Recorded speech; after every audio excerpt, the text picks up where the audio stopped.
Bloomberg Audio Studios. Podcasts, radio, news. This is Bloomberg Daybreak Weekend, our global look at the top stories in the coming week from our Daybreak anchors all around the world. Straight ahead on the program, a look at some of the big announcements we can expect from Apple's latest product event on May 7th, and a look at earnings from the world's biggest entertainment company. I'm Tom Busby in New York. I'm Stephen Carroll in London, where we're thinking about vote splits and inflation dynamics ahead of the Bank of England's upcoming meeting. I'm Brian Curtis in Hong Kong. We look ahead to Chinese President Xi Jinping's trip to Europe. What does he hope to get from the EU? That's all straight ahead on Bloomberg Daybreak Weekend on Bloomberg 1130 New York, Bloomberg 99.1 Washington, D.C., Bloomberg 106.1 Boston, Bloomberg 960 San Francisco, DAB Digital Radio London, Sirius XM 119, and around the world on BloombergRadio.com and via the Bloomberg Business app. Good day to you. I'm Tom Busby, and we begin today's program with tech giant Apple, its latest product event, this Tuesday, May 7th. For more on what we can expect, we're joined by Mark Gurman, Bloomberg chief correspondent on global technology. So, Mark, thanks for being here. What do you expect to see on Tuesday from Apple? Thank you for having me. So it's been about a year and a half since the last time Apple released new iPads. Right? That was October 2022. So they went the full calendar year of 2023 without a new iPad. That was the first time since the iPad was unveiled by Steve Jobs in 2010, where the company went a full calendar year without a new model. On Tuesday, that's going to change. The company is going to be updating its two highest-end iPads, the iPad Pro and the iPad Air. These are going to be quite significant updates. The iPad Air, for the first time, is going to get a larger screen size option. That's a 12.9-inch model, much bigger than the current 11-inch model. And for the first time, the iPad Pro is going to get an OLED screen. That's a crisper, more efficient screen technology. It looks much better that they've been using on the iPhone and the Apple Watch for years. So that's finally coming to the company's iPads. Well, that's big. What kind of role will artificial intelligence hardware play in this? So the new iPad Pro, at least, is expected to have an updated processor that will set the stage for AI enhancements that the company will roll out at the end of this year. So the iPad won't come out the gate with these new AI features, but it'll have hardware inside to be able to support a new slate of artificial intelligence enhancements when those are ready towards the end of the year with their operating system update. Okay, so with the iPads, we're seeing a big change. We know that iPad, small compared to like sales of the iPhone, but still a significant change for Apple. And let's talk about what it means to Apple for the iPad. And is it a launching point for future iPhones? What works in the iPad? Well, 5-6 years ago, the iPad was really peaking, and then it increased in sales again during the COVID pandemic when people were just sitting at home buying a bunch of stuff thinking they need these things. But now what you're seeing are bigger sales for the Mac, and you're seeing more people buying iPhones instead of iPads because the iPhone screen sizes have become so big. And by the way, they're going to make the iPhone screen size even bigger in September with the iPhone 16 Pro line. But the iPad certainly does have a place for some people. The problem is that Apple's veered from the original vision. The original vision of the iPad under Steve Jobs was all the features and goodness of the iPhone with a larger screen, better for viewing photos, better for watching movies. And then, about a half decade ago, they did this odd thing where they tried to make it a quasi-laptop replacement. They added support for trackpads. They added support for more pro applications. They released their own keyboard. They have that Apple Pencil stylus.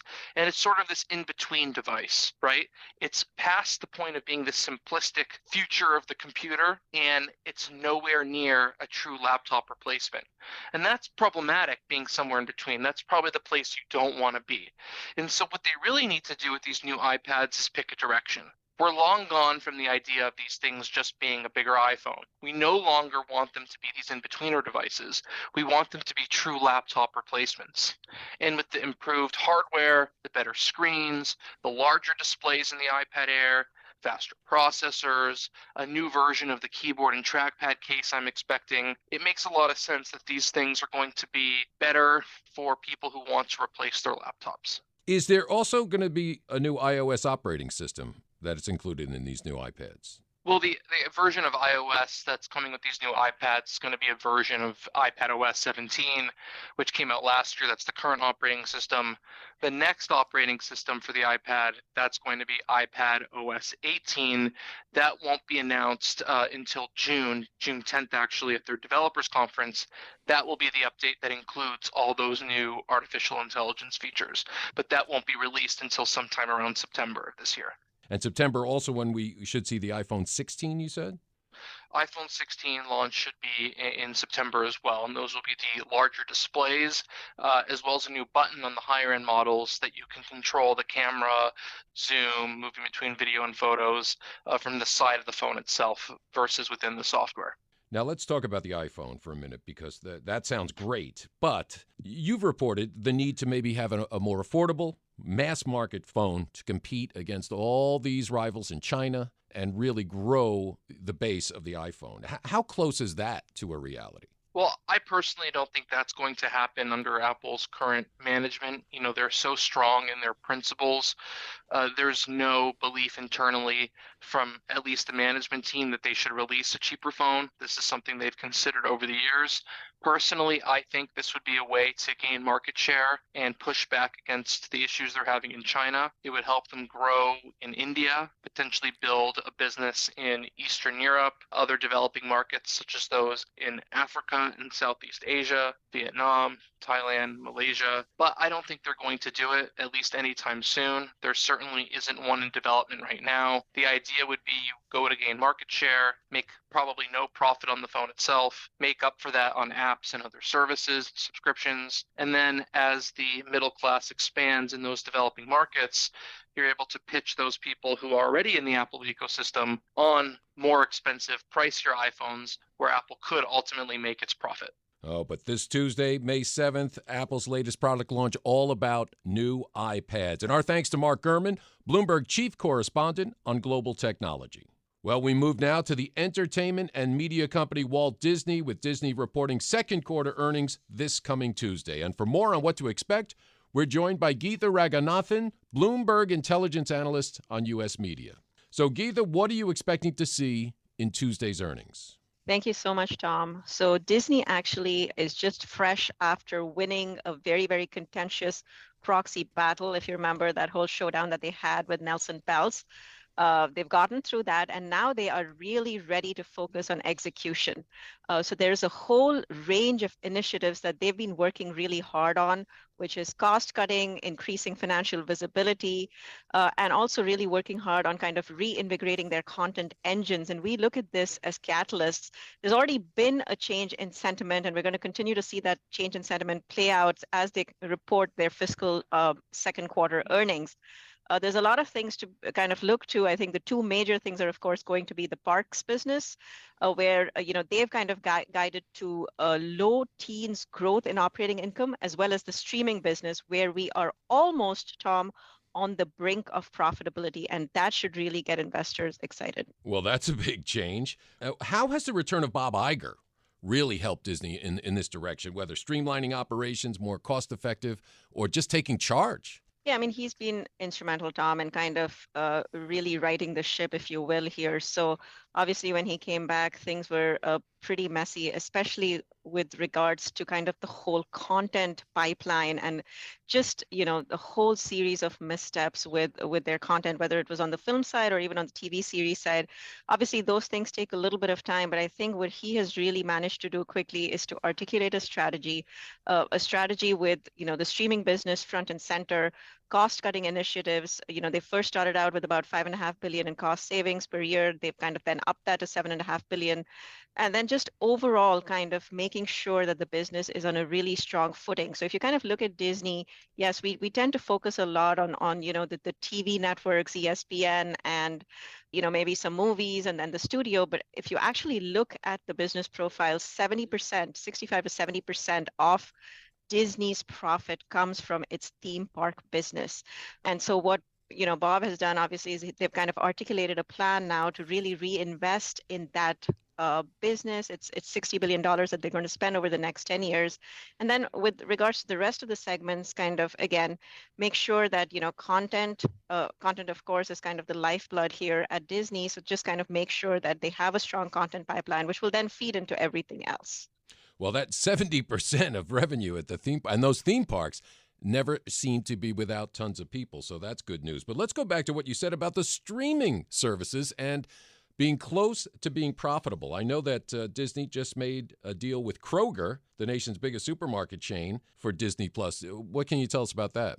Yeah, so I mean, they are doing all these deals. And again, the main objective here, Tom, is to make sure that, subscriber momentum is maintained. But as you know, streaming is no longer just about subscribers. It is also about being profitable. We know Netflix has kind of really established the narrative here, turning out about, $8, $9, $10 billion in profit. Disney is going to be next. So they have lost tons of money, almost close to about $8 billion or so on their streaming business since launch. But the good news, and this is something that investors are excited about, is that this is really just on the cusp of turning profitable. It could very well have been in the quarter that they're about to report, or if not, it'll be in the next quarter.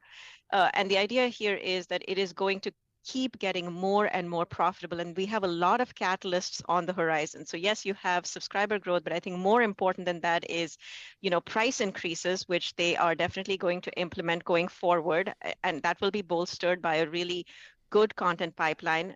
They are also cracking down on password sharing, a la Netflix.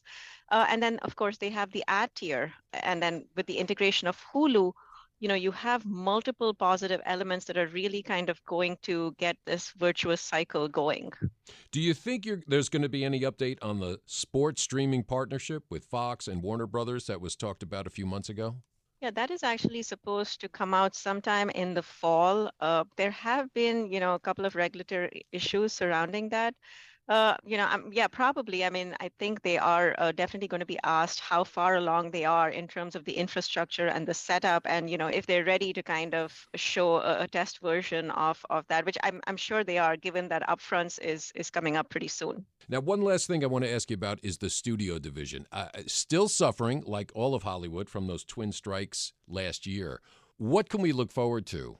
I mean, they really had a pretty bad year last year. But the good news is they're really kind of back on track in terms of executing on creative. They're improving their studio output. So as you look forward to 2024, we do have kind of this refreshed content slate. We're looking at Inside Out 2 and Deadpool, both of which promise to be really big summer movies. But what we're really excited about is 2025. You have a whole array of what we think would all be blockbuster movies, whether it's Captain America, Snow White. So Disney is really getting its mojo back. Yeah, a lot of 2s, a lot of 3s after those movie titles, but give the people what they want. Well, Disney's second quarter earnings out after the close this Tuesday, May 7th, and our thanks to Geeta Raghunathan, Bloomberg intelligence analyst on U.S. media. Coming up on Bloomberg Daybreak Weekend, a look at the Bank of England's upcoming policy meeting. I'm Tom Busby, and this is Bloomberg.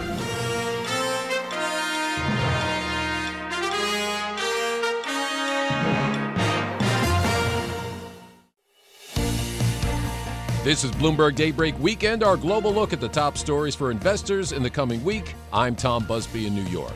Up later in our program, Chinese President Xi Jinping visits Europe. Will it help repair relations between China and the continent? But first, in the UK, recent hotter-than-expected inflation figures, coupled with a strong labor market, may have put the brakes on hopes that the Bank of England is poised to begin cutting interest rates. In the coming days, Threadneedle Street's decision-makers will vote once again. So, will they stick with elevated borrowing costs or take the plunge? For more, let's go to London and bring in Bloomberg Daybreak Europe anchor Stephen Carroll. Tom, stop me if you've heard this one before, but since the start of the year, traders have scaled back their expectation for interest rate cuts. Okay, that's been the situation facing many central banks around the world. In the UK, it's a mildly hawkish run of data that's giving some pause for thought, on top of what's been happening with central bankers elsewhere. CPI inflation came in at 3.2% in March in the UK, down from 3.4% in February. That was slightly ahead of the Bank of England's forecast, though. But BOE Governor Andrew Bailey didn't seem fazed and assured markets that things were still on track. We've been getting the market view of the rate path ahead for the UK with Hugh Gimber, Global Market Strategist at JP Morgan Chase Bank. I think really what the market is grappling with here is, does the UK look more like the Eurozone or more like the US? Because I go back 12 months ago and the answer to that was categorically that the UK looked a lot more like the US economy, where you had the tightness of the labour market, you had much stronger inflation pressure. Whereas today, I think arguably it's a lot more Eurozone-like, where yes, inflation is still higher, but inflation is coming down. It's going to come down significantly further over the next couple of months as that energy household price cap reset kicks in. And so I do think the bank will be able to follow the path more like the ECB than the Fed. I personally think they start the rate cutting process in August. But again, we're talking about relatively modest adjustments to interest rates. And so for bond investors, the main message here is that you're playing for really clipping the coupon in government bond yields today, with the potential for capital appreciation if the economy slows much more quickly. But I don't see a kind of straight line lower for bond yields until we get much weaker economic data than what we have at the moment. Do you think that Andrew Bailey is in a position to be able to give clear signals, given the sort of uncertainty that exists elsewhere?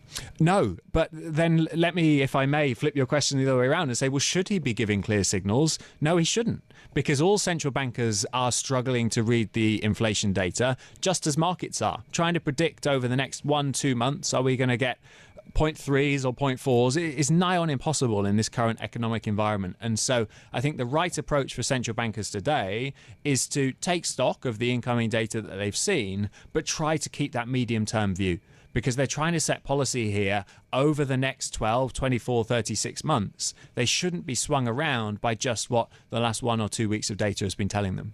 The Bernanke review, a missed opportunity? Yes or no? Not a politician, Lizzie. Could they have gone further? Yes, I think that it could. I mean, there is some useful points there in terms of trying to communicate more clearly. I think everyone would welcome more guidance from the Bank of England in terms of how they're seeing the economy. But do you want a dot plot in the UK, for example? I would argue no. So that was Hugh Gimber, Global Market Strategist at JP Morgan Chase. It's worthwhile too thinking about how the Bank of England behaves versus its peers. Members of the Monetary Policy Committee have an advantage in that this meeting is coming just a week after the Fed's, when Jerome Powell signalled that they were further away from cutting rates than before. The European Central Bank has signalled strongly that it's planning to cut rates at its June meeting as it grows more confident that inflation is continuing to slow. So how will the BOE fit in to what's happening elsewhere? I've been discussing the outlook for the upcoming meeting with Bloomberg's chief UK economist Dan Hansen. I started by asking him what's changed for the BOE since its last meeting on the 21st of March. I don't think a huge amount has changed, to be honest with you. We've had a few upside data surprises, but they were very, very small. And if you look at, obviously, the most important thing, what happened to inflation over the first quarter, it came in at 3.5%. The Bank of England's forecast in February, the last time it put a forecast together, was 3.6%. So we're a little bit below. But for me, actually, what's been most interesting is what policymakers have been saying, which is what you alluded to there. And we've had remarks from certainly Andrew Bailey and Dave Ramsden that are very much sort of moving in, I would say, the dovish direction. There's a little bit of uncertainty, I think, about what Hugh Hill did or didn't say in his speech, but I think the thing for us that we took away at least is that he said that there's been little news in the data, which is obviously clearly very important. So I think, to answer your question directly, whatever you believe sort of following the March meeting the bank would do, at least looking domestically, and we'll probably get onto the Fed in a second, there isn't much reason to change your thinking about when the first cut will come. OK, well, let's deal with the Fed issue and we'll come back to the split on the committee in a moment. How much does the signals that we got from Jerome Powell that rate cuts look further away than they did before, how much does that affect the BOE? So markets think it affects the BOE quite significantly. If you look at the way BOE pricing has moved, if you look at the way Fed pricing has moved, they've essentially moved in lockstep. So what's interesting is, I think, the comments that Bailey made about that the UK's inflation problem is more like a European inflation problem, so the problem facing the ECB than it is like the US's demand-led inflation problem. And I sort of am inclined to agree with that, particularly this year. I think there's going to be this quite big divergence between the UK and US inflation story, mainly driven by energy, but that sort of spills through into the rest of the CPI basket. So I don't think the Fed going later is an impediment to the BOE. I think it can go before the Fed. And actually, one thing that the BOE's got to be really quite careful about is that it doesn't allow what's happened recently, so this tightening of financial conditions, to spill into the UK economy. And we've seen that affect some metrics in the economy already. If we think about house prices and the like, and mortgage rates, you know, the BOE needs to be wary of that. Everyone talks about the exchange rate impact of going earlier than the Fed, but actually what you also need to be worried about is allowing tighter financial conditions to affect your domestic economy when your domestic economy is already very weak. What is your expectation now in terms of the inflation trajectory? I mean, when does the 2% target look likely to be hit? I think in the next few months. I mean, it might not quite get there in April. I think May or June are pretty good bets for when we'll get to 2 or even below 2, in fact. So, I mean, one really important consideration, I think, when you think about that is that the bank will have the May CPI print before the June meeting. And I think it'll be very hard if you have a 2 or even particularly if you have a sub 2% CPI inflation print in your hand not to do something. So I think that for us is sort of the next few months of data after we get past this meeting, the data between the May and the June meeting are basically key, and I think that will set the tone for the rest of the year in terms of what the bank thinks it can or can't deliver. We talk a lot about the Fed's influence over other central banks. What about the European Central Bank? If the Bank of England has a similar inflation problem in Andrew Bailey's eyes to the ECB, does that mean actually the ECB decision, which is widely telegraphed for June, is likely to influence the BOE decision? Well, I think it will help that the ECB just chronologically goes first. So in June, their meeting is before the banks. So I think there will be a bit of cover there. As you say, Bailey has made that comparison to Europe more than to the US. And you take that alongside the fact that you will potentially have a very favourable CPI print in hand. I think the sort of cards are aligning for, we think it's June. A lot of other economists think it's August, but sometime in the summer for them to move. So I think, the ECB is I think it's an important thing for the bank to have a bit of cover there. The ECB's gone. There's no sort of reason for the bank to sort of sit on its hands. What about the rest of the year then, after the kind of first cut that we're looking at in that summer period? Is it going to be kind of stop-start depending on the data, do you think? Or once we get a first cut, do we look like we'll be on a steady trajectory? So it goes back to my answer to the first question, is that whatever you believed following even the February meeting, but certainly the March meeting, it feels like you should probably still believe something pretty close to that now. So we still have meeting by meeting, at least for a time, and that's a lot more aggressive than market pricing. I think for market pricing to be borne out, you would have to have quite some bumps in the road. But if you're sitting at sub 2% headline CPI inflation and services inflation continues to fall, albeit slowly, and you have to sort of expect it to fall slowly, it's not going to drop like a stone like the headline rate has. I don't see any reason why they can't move, as I say, at least initially meeting by meeting. I think there'll come a point, and I think it's around about the 4% mark, where they get a little bit concerned about where what we call the neutral rate is, so the rate that neither speeds up nor slows down the economy. But I think there is room between sort of where we are now and around 4% to potentially take out what they're calling restriction in the policy stance, and sort of basically ease the squeeze on the economy. What are the risks to the inflation outlook that you'll be watching? I mean, you mentioned energy. We had that spike in oil prices, which has sort of receded now, so that seems to be a little bit out of picture. But is it still energy the thing you'd worry about? Yeah, I mean, I think it's energy, and without wanting to sort of tout the speech too much, how Dave Ramsden sort of characterised the whole thing is that I just feel there's not enough weight being placed on the downside risk here. The way inflation surged in the UK, if you sort of go through the sort of mechanism, headline inflation surged, people saw that, they bid up their wages because the labour market was tight, and that is eventually fed through to services inflation, and high energy prices have pushed up services inflation as well. Now energy price inflation is in fact we're in disinflation, the headline rate is falling, you have to put some weight on the idea that mechanism goes into reverse and quite quickly. And I think Bailey and Ramsden, at least certainly in their comments, are sort of alluding to this, that you have to look forward a little bit more and not just be completely data dependent. And I think that actually goes to the crux of it a little bit, where the bank's reaction function has shifted a bit, not just being completely on every CPI print and hanging on that, but looking forward to say, look, this thing could unwind quite quickly, so we probably need to take a little bit of insurance out to ensure that we're not caught on the downside on the way down, because we don't want to make the mistake of being too slow coming out of this, having arguably been too slow getting to it in the first place. So that for me is the risk at the moment, and that's why it's probably sort of when we see what they say in their May meeting, they'll probably say the risks are broadly balanced to the outlook, which is sort of a big shift again, because they've been constantly emphasising the upside. And just coming back to that vote split idea, what would get you excited in terms of a vote split if you any saw vote it in this split. meeting? Any vote split. No, we've put our preview out, and in that we say that we think Ramsden will join Dhingra in voting for a cut. I think that, or any more going for a cut, would get people excited. I think if you had an 8-1 again, which is what we had in March, and similar guidance, it wouldn't feel like we'd moved closer. It might feel at that point it had been pushed away a bit. So I think there needs, if it's going to happen in the summer, it needs to feel like it's coming closer, and a more dovish vote split or even a tweak to the guidance would be the things to look for on that. Thanks to Bloomberg's chief UK economist, Dan Hansen. I'm Stephen Carroll in London. You can catch us every weekday morning here for Bloomberg Daybreak Europe, beginning at 6 a.m. in London and 1 a.m. on Wall Street. Tom? Thank you, Stephen. And coming up on Bloomberg Daybreak Weekend, Chinese President Xi Jinping set for a trip to Europe. What could this mean for relations between Europe and China? I'm Tom Busby, and this is Bloomberg.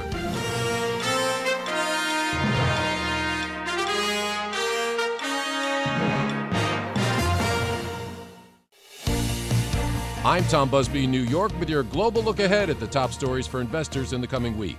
Relations between China and Europe have been chilly as of late, but with Chinese President Xi Jinping set to visit Europe in the coming days, can we expect to see a thaw in that relationship? Let's get to Daybreak Asia hosts Brian Curtis and Doug Krisner. Tom, Chinese President Xi Jinping heads to Europe in the coming week. He's expected to deliver the message that China has more to offer Europe than the U.S. cares to admit. Xi will be traveling to France, Serbia, and Hungary on a 5-day trip. Those nations are seeking investment from China, even as tensions mount. Relations have cooled over a range of issues, including trade, allegations around spying, and Beijing's support for Russia. Even with ties slipping of late, it appears that both sides will probably try to woo the other. Sources tell us that French President Francois Macron will take Xi to a corner of the Pyrenees where he used to visit his grandmother as a child. And Xi will likely again make this point. Affordable clean energy from China will help Europe fight both inflation and climate change. Here's Dan Tenkate, Bloomberg Asia EcoGov executive editor. From China's perspective, they're like, look, the world needs a bunch of EVs, so there's no problem with us investing in these, and we can provide cheap cars for your people. So, the visit to Hungary is important in that because you have Chinese companies looking to set up factories there, and, governments that are happy to kind of have this investment from China to gain jobs locally and to have cheaper electric vehicles in their market. Bloomberg's Dan Tenkate. Joining us now in our studios for further discussion on this is Jenny Marsh, the team leader for Greater China EcoGov, and Rebecca Chong-Wilkins, Bloomberg Asia government and politics correspondent. So as we heard there from Dan, it's going to be a little give and take. Jenny, let me go to you first. As Doug said, relations have gotten a little testier of late here than before. We have these EU probes on Chinese-made EVs and also medical devices procurement. So it might be tempting to say that this will be a tougher trip for Xi than usual. But after all, this is the president, and he's not going to face a lot of press, and the meetings will be at a very high level. What are we expecting? Exactly, and you can add to that list that he's picked 3 countries in Europe which are already considered to be some of the more friendly ones. So, going to Serbia and Hungary, these are not 2 countries which are big critics of China's policy. Quite the opposite. They're sort of big fans of Beijing's investment into their countries, and he can use those countries to sort of showcase this is what engagement with China can offer to you. France is going to be sort of the most important stop. And in France, he's also going to have this trilat with Ursula von der Leyen from the European Commission. And so I think, that meeting, I think, is Macron's way of saying that, yes, Xi Jinping is coming and we're throwing this big banquet for him and him taking him sort of this very personal childhood retreat. But at the same time, they're not going to shy away from some of the tougher questions. And, she sort of is the architect of this de-risking narrative language, which the US then adopted.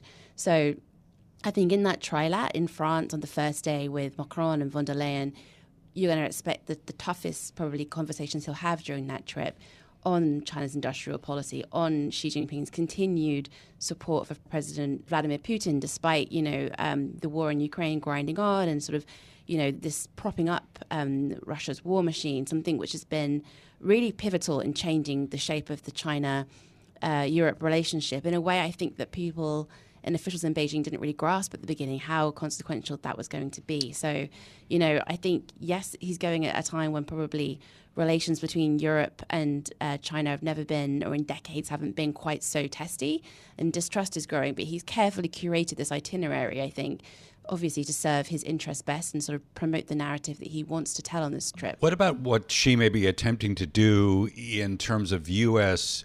EU relations, and whether or not there's an opportunity for him to maybe insert a bit of a wedge here, Rebecca, and try to exploit some division? I mean, we know there's a tremendous amount of unity, but there are disagreements. And would Xi use this trip to try to capitalize on some of that? Yeah, I think that's right. And just to take a step back briefly, the broader context here is that Europe and the European Union in particular has for a long time viewed itself as this sort of middle path. It has wanted to resist automatically siding with the US, not just because of its policy on China, but also because of how the European Union historically has viewed the US itself.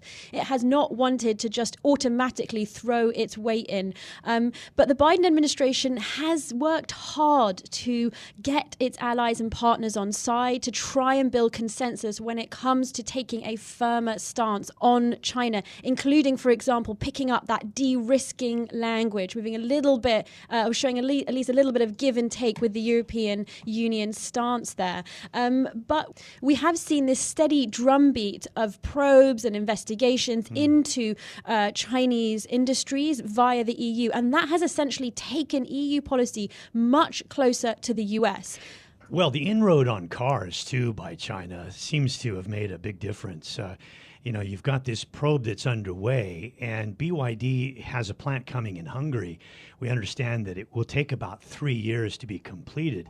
And a lot can happen between now and then. I mean, you'll get the result of the probe in the EU, and, that could be quite damaging. And this kind of 3 years out for a plan, it shows how difficult planning can be. A lot can change in 3 years, Rebecca. A lot can change, but we do, for example, also have another Chinese automaker, Chery, taking over an old Nissan factory in Spain.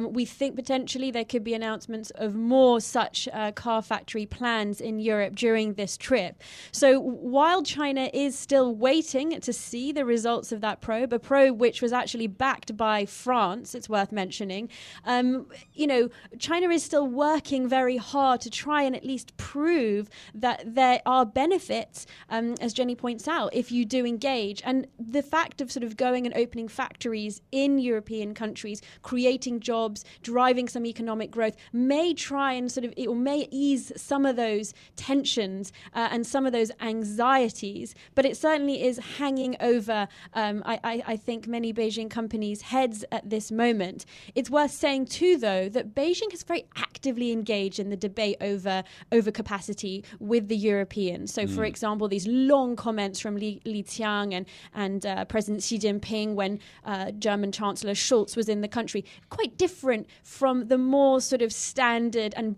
sort of briefer comments that we had when US officials have visited Beijing and discussed the same topic. Well, it's interesting you make that point, because recently German Chancellor Olaf Scholz was in China and addressing the issue of things like unfair competition, dumping, overcapacity. Jenny, are these perspectives that are uniquely German because of the German manufacturing economy, or do they expand more broadly across the European Union? They expand more broadly across parts of the European Union and beyond as well. You know, Scholz's visit to Beijing came just a few weeks after Yellen had been in Beijing, also carrying the same message.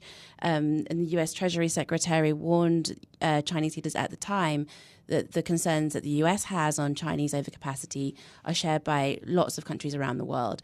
And so Scholz coming and sort of, he really echoed her message, almost to the word just a few weeks later, really sort of hammered that home. And that's sort of part of a broader sign too, that the European Union and the US, their China policies kind of now sort of coalescing into one joined up policy. Obviously, the big thing on the horizon is the US election. And if we do see President Donald Trump coming back into the White House later this year, he could take China policy in a whole different direction. He'd become much more hawkish, much more sort of unpredictable. And then I think the Europeans are going to have to sort of think if they still want to walk in lockstep with the US on their China policy. But for now, the two sides are very much in sync in how they're presenting their concerns to the Chinese. And that must be worrying, I think, for China. Two of these huge economic blocs both presenting the same concerns. Yeah, let's go back to Dan Tenkate. We talked with him briefly about how Xi might be appealing to the EU to pursue a more pragmatic policy toward Beijing. Xi views Macron as someone he can do business with, someone that is not inherently reflexively anti-China, that can stand up to the U.S. And kind of forge a middle path, and is kind of key to China's longstanding strategic aim, to kind of drive a wedge, essentially, and not be in lockstep with the U.S., particularly when it comes to export controls on key chips and other advanced technology that China would need to grow its economy. So, Jenny, what are some of the bargaining points that Xi will bring to the fore? It's going to be all about what China can offer France, particularly. I think this is where the Chinese like to sort of work to the advantage they have, which is, they can offer different countries different carrots within the European Union. So I think for France, it's going to be sort of what their companies can bring in terms of job creation and investment. We know from sources that Macron is specifically going to be asking Xi for investment in the EV battery sector. So, if Xi can say he's going to steer some of their sort of world-leading companies in that sector towards investing in France, that's very appealing for Macron. And I think if what they can then do is sort of work out these deals where it's much more of a JV, and so rather than importing Chinese cars into France, if some of these Chinese cars or goods can be made in France by French workers, then that helps to ease these tensions. But of course, there's kind of an irony here too, in that there's been some research showing as well that, these European companies now, which are actually behind the Chinese in terms of this type of new tech, they're now looking for tech transfer. So when these Chinese companies do set up base in European nations, there's also this idea and a risk on the Chinese side of sort of technology leak, where the Europeans are now trying to learn from the Chinese companies which are ahead. And that's just something which is quite fascinating to think about for a second, because, just a few decades ago, the complete opposite was true, where it was, European companies in China and the Chinese trying to sort of learn from that tech and, steal it even perhaps to get ahead. Now, everything's sort of swung and the imbalance is so great in some ways that you have these European firms that potentially want to learn from the Chinese. And that's something I think that, Xi has to sort of work out how to balance. Thanks to the two of you for helping us set up the meeting this week between heads of state in Hungary, Serbia, and France with Chinese President Xi Jinping. Jenny Marsh, Bloomberg team leader for Greater China EcoGov, and Rebecca Chung-Wilkins, Bloomberg Asia government and politics correspondent. I'm Brian Curtis along with Doug Krisner. You can catch us every weekday here for Bloomberg Daybreak Asia, beginning at 8 a.m. in Hong Kong and 8 p.m. on Wall Street. Tom? Thank you, Brian. Thank you, Doug. And that does it for this edition of Bloomberg Daybreak Weekend. Join us again Monday morning at 5 a.m. Wall Street time for the latest on markets overseas and the news you need to start your day. I'm Tom Busby. Stay with us. Top stories and global business headlines are coming up right now.